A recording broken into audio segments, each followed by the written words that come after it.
నమస్తే welcome to hello NRI. ఉద్యోగుల తరలింపులో confusion ఎందుకు? అమరావతి నగ దేశపటంలో ఎలా మెరవనుంది?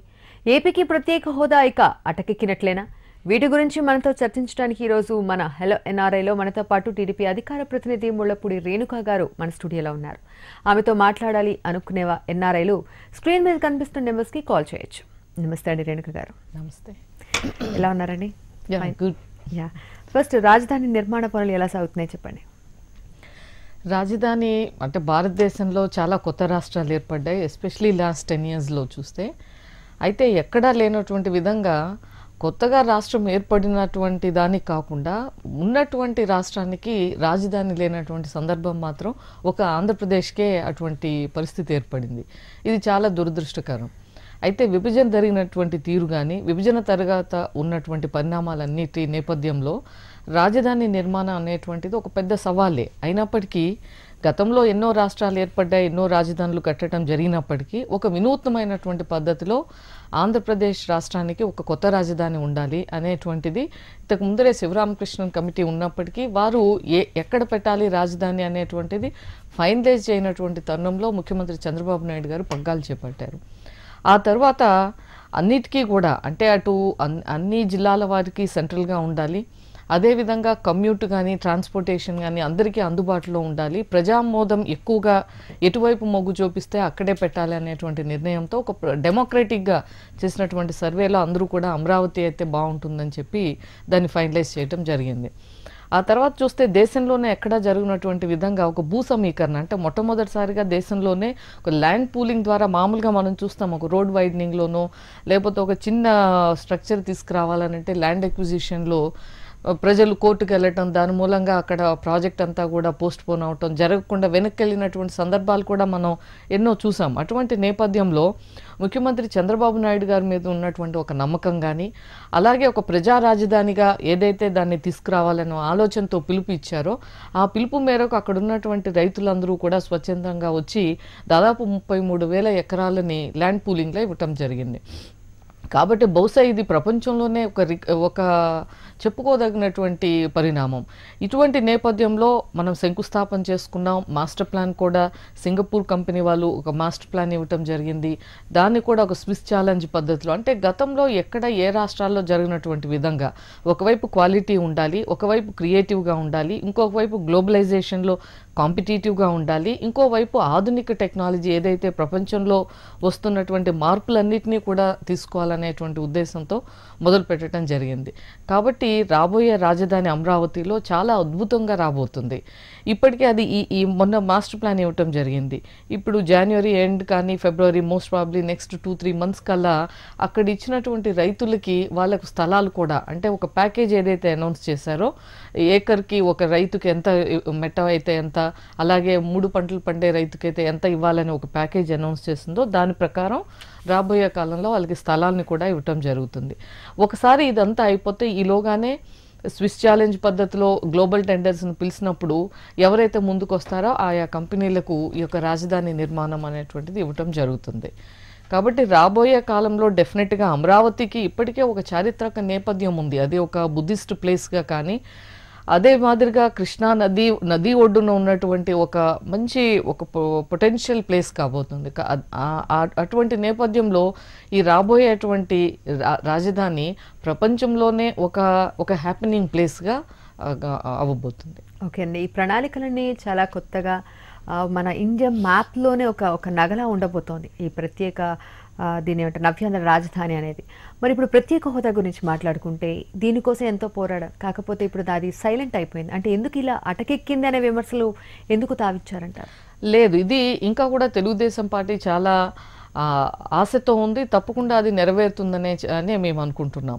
ఎందుకంటే ప్రత్యేక ప్యాకేజ్ అనేటువంటిది రాష్ట్ర విభజన జరిగిన తీరు ఆ రోజు అనౌన్స్మెంట్ అయిన రోజు కానీ అప్పటి ప్రధాని మన్మోహన్ సింగ్ కానీ అది అనౌన్స్ చేశారు. ఆంధ్రప్రదేశ్కి ప్రత్యేక ప్యాకేజ్ ఒక 5 సంవత్సరాలు ఇవ్వాలని అనటం, బీజేపీ కూడా దాన్ని 5 సంవత్సరాలు కాదు 10 సంవత్సరాలు అవుతే బాగుంటుందని చెప్పడం జరిగింది. ఆ తర్వాత మనం ఈ 18 నెలల కాలంలో కూడా ముఖ్యమంత్రి చంద్రబాబు నాయుడు గారు ఎప్పుడు ఢిల్లీ వెళ్ళినా అక్కడ తప్పకుండా ప్రత్యేక ప్యాకేజ్ కావాలి, ఇక్కడ రాష్ట్రం కష్టాల్లో నష్టాల్లో ఉంది, ఆర్థిక పరిస్థితి నెగిటివ్ బడ్జెట్లో ఉంది, ఈ రాష్ట్రానికి ఒక పెద్ద ఆదాయం వచ్చేటువంటి వనరు లేదు, రాజధాని లేదు, ఇటువంటి పరిస్థితుల్లో తప్పకుండా కేంద్ర ప్రభుత్వం యొక్క సాయం కావాలి, పరిశ్రమలు రావాలి, పెట్టుబడులు రావాలి, అప్పుడే ఇక్కడ ఉన్నటువంటి రిసోర్సెస్ అన్నిటినీ కూడా దీన్ని ఒక ఎకనామిక్ డెవలప్మెంట్ వస్తేనే అక్కడ ఎంప్లాయ్మెంట్ వస్తుంది. కాబట్టి ఇవన్నీ జరగాలి అంటే సెంట్రల్ గవర్నమెంట్ ఇన్సెంటివ్స్ కూడా కావాలి. దానికి ఈ యొక్క ప్యాకేజ్ ఏదైతే అనౌన్స్ చేశారో అది తప్పకుండా ఇవ్వాల్సినటువంటి అవసరం ఉంది అని చెప్పడం జరిగింది. అలాగే మన శంకుస్థాపన జరిగిన రోజు కూడా ముఖ్యమంత్రి చంద్రబాబు గారు ప్రధానమంత్రి గారిని లక్షలాది ప్రజల సాక్షిగా ఆ రోజు ఆంధ్రప్రదేశ్లో ఉన్నటువంటి పరిస్థితి, వారికి కావాల్సినటువంటి ప్యాకేజ్ స్పెషల్ స్టేటస్ ఇవ్వాలని చెప్పడం జరిగింది. అయితే దాన్ని ఆ తర్వాత మనకి ఇప్పుడు ప్లానింగ్ కమిషన్ లేకపోవటం, ప్లానింగ్ బోర్డు లేకపోవటం, దాని ప్లేస్లో ఇప్పుడు నీతి ఆయోగ్ రావటం, కాబట్టి ఈ యొక్క ప్రపోజల్ అంతా కూడా నీతి ఆయోగ్ స్టడీ చేస్తుందని చెప్పడం జరిగింది. ఇంకా ఎటువంటి ఫైనల్ అవుట్కమ్ రాలేదు. అయితే నిన్న పేపర్లో కొంత దీంట్లో వచ్చేటువంటి విదేశీ రుణాల్లో ఒక 70% సబ్సిడీగా అది కేంద్ర ప్రభుత్వం భరిస్తుందని చెప్పి ఒక క్వశ్చన్ మార్క్తో వచ్చింది. సో మేము దాన్ని ఎటువంటి కన్ఫర్మేషన్గా తీసుకుంటం లేదు. ఇది వచ్చినప్పటికీ అది కేవలం ఏదైతే ఈ స్పెషల్ ప్యాకేజీలో ఒక భాగం మాత్రమే, that is not a replacement for special package. కాబట్టి మా యొక్క డిమాండ్ తప్పకుండా స్పెషల్ ప్యాకేజ్ వైపే ఉంటుంది. ఓకే మేడం, అంటే ఇప్పుడు నవ్యాంధ్ర రాజధాని కోసం ఇంత కష్టపడుతున్న ఈ టైంలో ప్రత్యేక హోదానే రాకపోతే ఏపీకి కష్టాలే అనే విమర్శలు కూడా ఎక్కువ అవుతున్నాయి. మరి ఏపీని ఎలా అధిగమించగలం ఒకవేళ స్పెషల్ స్టాటస్ అనేది రాకపోతే? అంటే మనం గత 18 monthsగా కూడా చూస్తే చాలామంది అనుకున్నారు ఈ రాష్ట్రం ఇంత ఆర్థికంగా డెఫిసిట్లో ఉంది, అలాగే అక్కడ ఎటువంటి ఆదాయం వచ్చేటువంటి సోర్సెస్ లేవు, ఇది ఎట్లా గట్టెక్కుతుంది, మేనిఫెస్టోలో ఇన్ని హామీలు ఇచ్చారు, అవి అసలు సాధ్యమే కాదని చెప్పి అన్ని పార్టీలు కూడా భావించడం జరిగింది. కానీ మనం ఒకసారి చూస్తే ఆంధ్రప్రదేశ్లో కొత్త రాష్ట్రంలో ఇచ్చినటువంటి హామీలు, రైతు రుణమాఫీ కానీ, డ్వాక్రా రుణమాఫీ కానీ, ఇప్పుడు మనం చూస్తున్నాం ఈ ఫెస్టివల్కి వచ్చేటువంటి చంద్రన్న కానుక, అంటే అనేక రకాల వెల్ఫేర్ పెన్షన్స్ని 200 నుంచి 1000 రూపాయలకి పెంచడం కానీ, అలాగే వికలాంగులది 500 నుంచి 1500కి పెంచడం కానీ, ఇవి చెప్పినటువంటి హామీలే కాకుండా మన మేనిఫెస్టోలో చెప్పని కూడా చాలా హామీలను నెరవేరుస్తూ ఉన్నారు. అయితే చాలామంది అనుకుంటున్నారు స్పెషల్ స్టేటస్ కావాలి తప్పకుండా, అయితే స్పెషల్ స్టేటస్ రాకపోతే ఇక ఆంధ్రప్రదేశ్కి భవిష్యత్తు లేదు అని చెప్పి ప్రచారం జరుగుతుంది. అయితే దాంతో మేము ఏకీభవించడం లేదు. ఉదాహరణకు ఇప్పటికే కొన్ని రాష్ట్రాలకి స్పెషల్ స్టేటస్ ఉంది. అయితే ఆ స్పెషల్ స్టేటస్లో ఉన్నటువంటి రాష్ట్రాలు మన వరల్డ్ ఎకనామిక్ ఫోరం ఇచ్చినటువంటి, వరల్డ్ బ్యాంక్ చేసినటువంటి సర్వేలో కానీ, మనం ఈ లాస్ట్ 2 yearsగా వచ్చినటువంటి ఒకసారి రిపోర్ట్స్ని, మన ఎకనామిక్ రిపోర్ట్స్ని మనం స్టడీ చేస్తే ఈ భారతదేశంలో పెట్టుబడులు పెట్టడానికి 2వ అనుకూలమైనటువంటి రాష్ట్రంగా ఆంధ్రప్రదేశ్ ఉంది. కొత్త రాష్ట్రం అయినప్పటికీ, ఇన్ని ఇబ్బందులు ఉన్నప్పటికీ స్టిల్ కొత్తగా వచ్చేటువంటి ఇన్వెస్టర్కి ఏపీ చాలా అనుకూలమైనటువంటి ప్రదేశంగా భావించడం జరిగింది. దీనికి ముఖ్య కారణం అక్కడ ఉన్నటువంటి ఏపీలో ఉన్నటువంటి ఇండస్ట్రియల్ పాలసీ కానీ, ఆ యొక్క ముఖ్యమంత్రి మీద ఉన్నటువంటి ఒక నమ్మకం కానీ, అలాగే అక్కడ ఉన్నటువంటి రిసోర్సెస్, మనం 24 hours పవర్ సప్లై, అలాగే కోస్టల్ మనకి చాలా తీర ప్రాంతం ఉంది, అనేక రకాల ఖనిజ వనరులు ఉన్నాయి, మానవ వనరులు ఉన్నాయి, మంచి అడ్మినిస్ట్రేషన్ ఉంది. కాబట్టి ఇవన్నీ వచ్చేటువంటి దానికి అవకాశం ఉంది. అలాగే కంటిన్యూ చేసే ముందు కాలర్ తీసుకుందాం మ్యామ్. ఫస్ట్ కాలర్ అరవింద్ గారు చికాగో నుంచి కాల్ చేస్తున్నారని. అరవింద్ గారు మాట్లాడండి. రేణుకా గారు ఉన్నారు స్టూడియోలో. హలో, చెప్పండి అరవింద్ గారు. ఇది అంటే I was just watching your programme అండి regarding this capital city. Okay, yeah. So I been in fact చాలా రోజు అనుకుంటున్నా ఫోన్ చేయాలని. First of all I personally feel that the place which you have selected is really it's not a good place. ఎందుకంటే you have taken up all fertile lands for sake of capital city. See, fertile అనేది చాలా important కదా మనకి. ఇప్పుడు పంటలు ఉంటే agriculture is important thing, but you have taken up almost all agriculture lands for sake of capital city. ఇంత 30,000 acre lands మనకి ఇంకెక్కడ అంత అగ్రికల్చర్ పండించే ల్యాండ్ ఎక్కడ దొరుకుతుందండి మనకి? అంటే ఇప్పుడు I feel that this is wrong step అని అనుకుంటాను. ఇప్పుడు Yeah. అంటే మనము ప్రజామోదం అంటే డెమోక్రసీలో మెజారిటీ యొక్క అభిప్రాయాన్ని మనం గౌరవించాల్సినటువంటి అవసరం ఉందండి. అయితే మనం 13 జిల్లాలుగా విభజన అయిన తర్వాత ఒక సెంట్రలీ లొకేటెడ్ ఎక్కడైతే అన్ని ప్రాంతాల వారికి ఒక సమాన దూరంలో ఉంటుంది, అలాగే ఆల్రెడీ ఉన్నటువంటి కొంత ఇన్ఫ్రాస్ట్రక్చర్, అది రైల్వే, సెంట్రల్ రైల్వే జోన్ కానీ, ఎయిర్పోర్ట్ కానీ, అలాగే లొకేషన్ వైజ్ కానీ అక్కడ మెజారిటీ ప్రజలు అక్కడ కోరుకున్నారు కాబట్టి దాన్ని మనం తీసుకుంటాం జరిగింది. రెండవది వచ్చి ఇప్పుడు మనం చూసాము నదుల అనుసంధానానికి ముఖ్యమంత్రి గారు అత్యధిక ప్రాధాన్యత ఇవ్వటం జరుగుతుంది. రాబోయే కాలంలో మొత్తం ఆంధ్రప్రదేశ్లోనే ఇప్పటికే మనం కృష్ణా గోదావరి అనుసంధానం చూసాము. పట్టిసీమ ప్రాజెక్టు ద్వారా మనం ఎట్లయితే మొన్న కృష్ణా డెల్టాకి నీరు ఇచ్చామో అదే మాదిరిగా రాబోయే కాలంలో మనం రాయలసీమలో ఉన్నటువంటి అన్ని ప్రాంతాలకు కూడా ఇరిగేషన్ ఇవ్వాలి అని అంటే నదుల అనుసంధానం జరగాలి. అలా కానీ జరిగినట్లయితే మనము మొత్తం ఇరిగేషన్ వస్తుంది అందుబాటులోకి. తద్వారా రైతులందరూ కూడా మంచి పంటలు వేసుకుని మొత్తం ఆంధ్రప్రదేశ్ని కరువు రహిత ప్రాంతంగా తయారు చేయాలనేటువంటి దృక్పథంతో ఈరోజు ముందుకెళ్తున్నారు. కాబట్టి ఏదైతే ఈ రోజు తీసుకున్నటువంటి ఈ 30,000 ఎకరాలకు మరింత 3,30,000 లక్షల ఎకరాలని మనము కల్టివేషన్లోకి తీసుకొని వచ్చి దాని ద్వారా మనం ఏదైతే గతంలో అన్నపూర్ణగా ఆంధ్రప్రదేశ్ ఉండేదో అంతకన్నా మరింతగా, ఎందుకంటే గతం కన్నా ఇప్పుడు ఇంకా కొన్ని లక్షల ఎకరాల భూమి కల్టివేషన్లోకి వచ్చినప్పుడు మనం ఇంకా దీన్ని ధాన్యాగారంగా చేసుకుని ముందుకు వెళ్ళడానికి అవకాశం ఉంటుంది. ఓకే, ఫైన్ అండి. థ్యాంక్ యూ అండి అరవింద్ గారు కాల్ చేసినందుకు. ఇక మరో విషయం మాట్లాడుకోవాలంటే ఉద్యోగుల తరలింపు. ఈ జూన్ 2 కల్లా ఉద్యోగులు ఏపీ రావాల్సిందే అని సీఎం ఆదేశించడం జరిగింది. మరి అది ఎంతవరకు సాధ్యం అంటారు? అంటే మనం ఇప్పటికే June 2 అంటే మనము 2 సంవత్సరాలు అవుతుంది. ముఖ్యమంత్రిగా చంద్రబాబు నాయుడు గారు ప్రమాణం స్వీకారం చేసి 2 సంవత్సరాలు అవుతుంది. అయితే ఆ రోజున మనం రాష్ట్ర విభజన అయిన తర్వాత ముఖ్యమంత్రిగా పగ్గాలు చేపట్టిన తర్వాత అప్పుడే ఉద్యోగస్తులందరూ కూడా వాళ్ళు ఒక కమిట్మెంట్ ఇవ్వటం జరిగింది. ఈ యొక్క రాష్ట్ర విభజన జరిగిన తీరులో, ఎందుకంటే ఉద్యోగులు అనేటువంటి ప్రభుత్వ ఉద్యోగులు they are part of the government, they are part of administration. Only వాళ్ళు అందరూ పనిచేస్తేనే మనం ఏదైతే ప్రజలు కోరుకుంటున్నారో దాన్ని డెలివర్ చేయగలుగుతాం.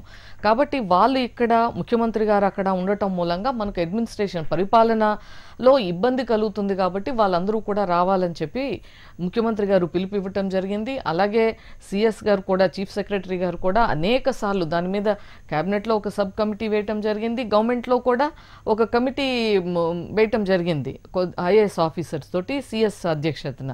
వారు కూడా మీటింగ్స్ పెట్టినప్పుడు ఉద్యోగులకి పిలుపు ఇవ్వటం జరిగింది. మనకి 10 సంవత్సరాలు ఉన్నప్పటికీ మనము పరిపాలన ఇక్కడ, ప్రజలు అక్కడ, రాష్ట్రం అక్కడ, మనం ఇక్కడ అనేటువంటిది ఫస్ట్ 1 ఇయర్ చూసాం. దాని మూలంగా అక్కడ ప్రజలు తృప్తిగా లేరు. ప్రజలు మా మధ్య ఉంటూ మాకు పరిపాలన ఇవ్వాలని కోరుకుంటున్నారు. కాబట్టి అటువంటి నేపథ్యంలో ముఖ్యమంత్రి గారు కూడా వారికి ఉండటానికి ఇల్లు లేదు, మనం అడ్మినిస్ట్రేషన్ గడుపుకుంటానికి అక్కడ ఆఫీస్ లేదు, కూర్చుంటానికి బల్లా కుర్చీ లేనటువంటి పరిస్థితుల్లో వారు ముఖ్యమంత్రిగా అక్కడ ఉండి ఒక బస్సులో నిద్రించినటువంటి పరిస్థితి. అటువంటి పరిస్థితి నుంచి ఇప్పుడు క్యాంప్ ఆఫీస్ కానీ, అలాగే ముఖ్యమంత్రి గారు ఒక ఇల్లుని ఏర్పాటు చేసుకొని అక్కడికి మూవ్ అయ్యి అక్కడి నుంచి పరిపాలన సాగించడం జరుగుతుంది.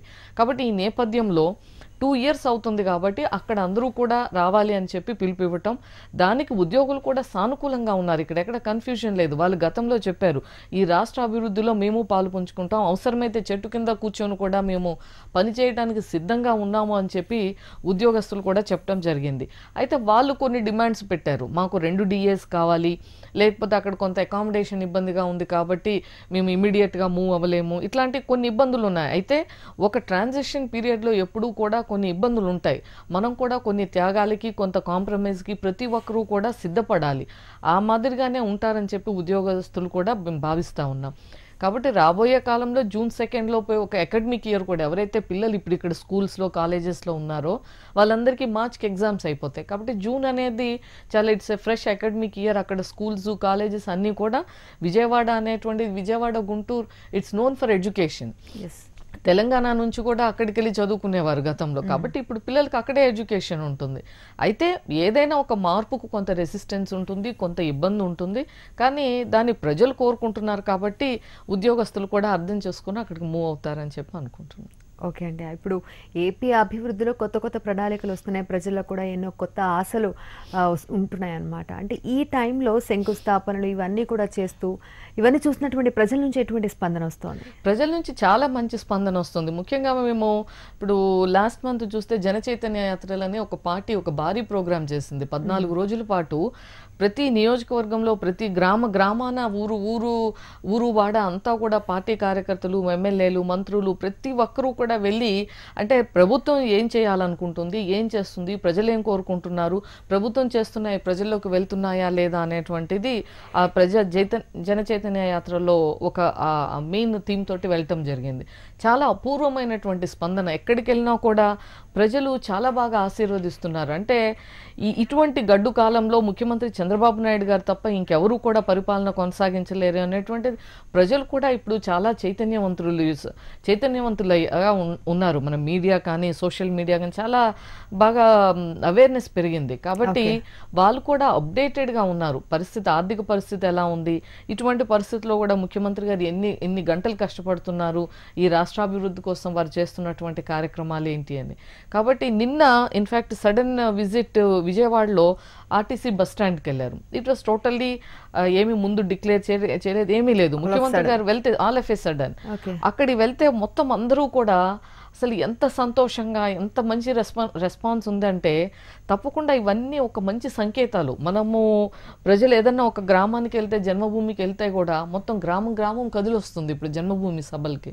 కాబట్టి ప్రజలు అర్థం చేసుకుంటున్నారు, ముఖ్యమంత్రి గారిని ఆశీర్వదిస్తున్నారు, భరోసా ముఖ్యమంత్రి గారు ప్రజలకి నేనున్నా ఇటువంటి పరిస్థితుల్లోని భరోసా ఇస్తున్నారు.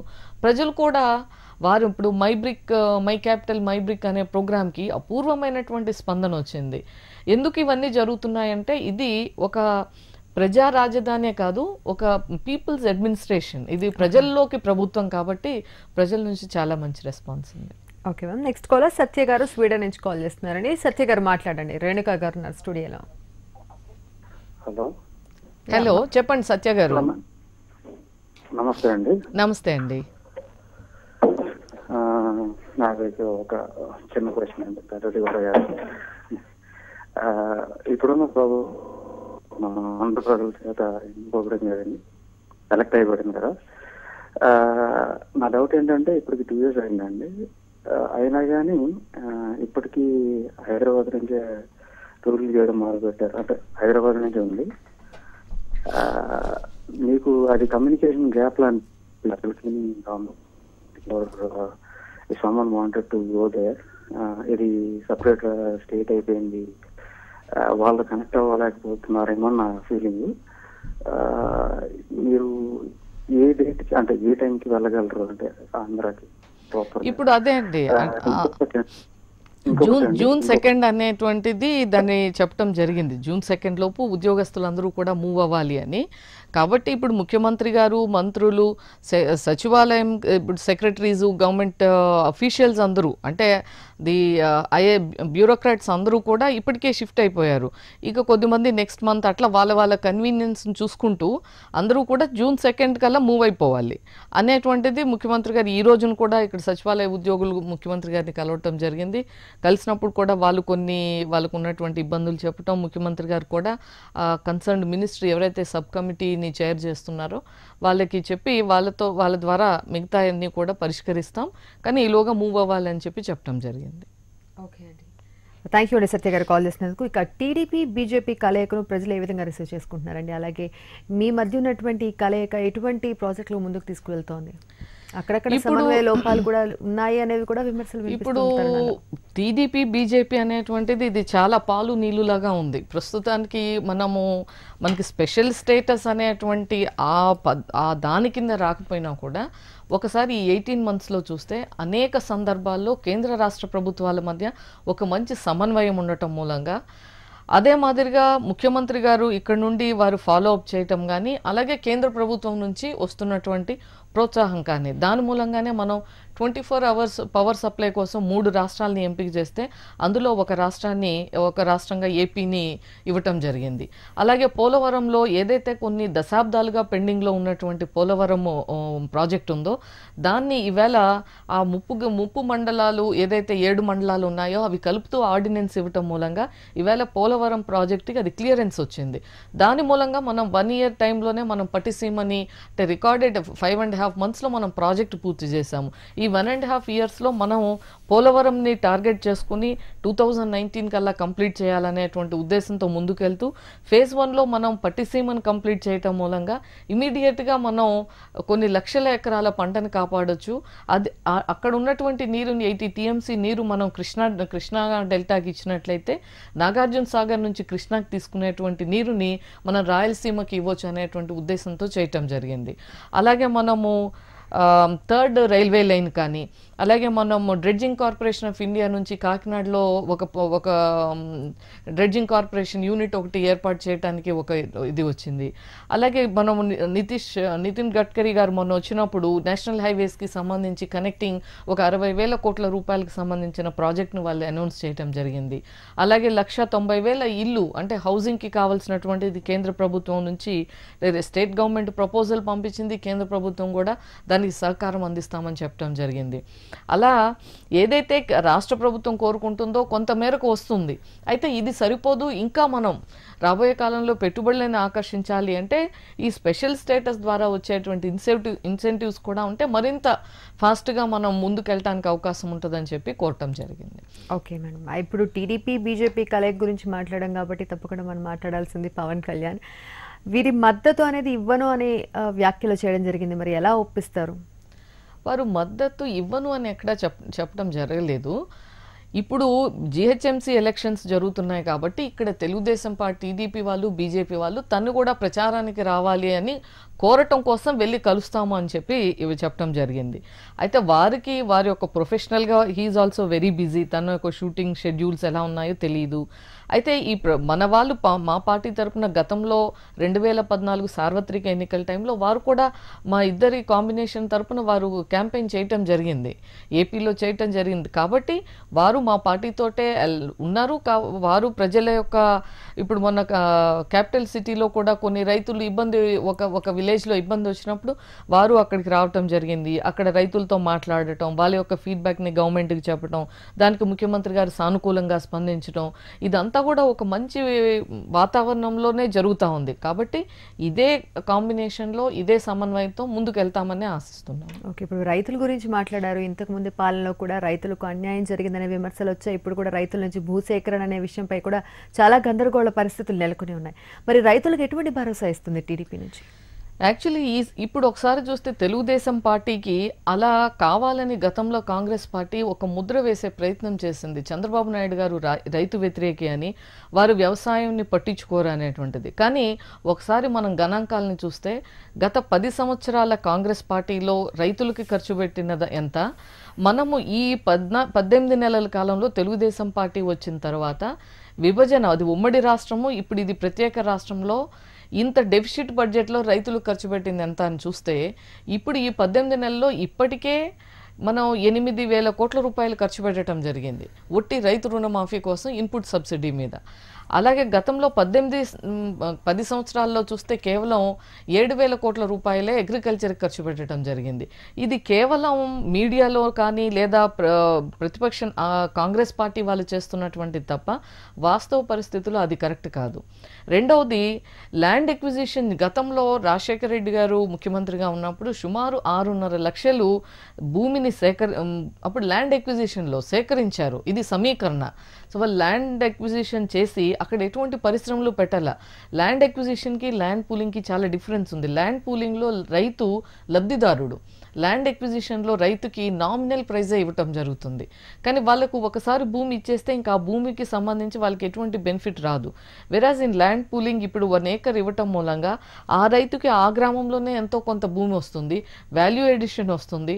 రైతుకి ఇవాళ రైతు భూమిగా ఉంటే 10 లక్షలు ఉంటే ఇవాళ రైతు అక్కడ మనం తీసుకొచ్చినటువంటి ల్యాండ్ పూలింగ్ మూలంగా కొన్ని కోట్ల రూపాయల ఆదాయం రైతుకు వచ్చేటువంటి పరిస్థితి.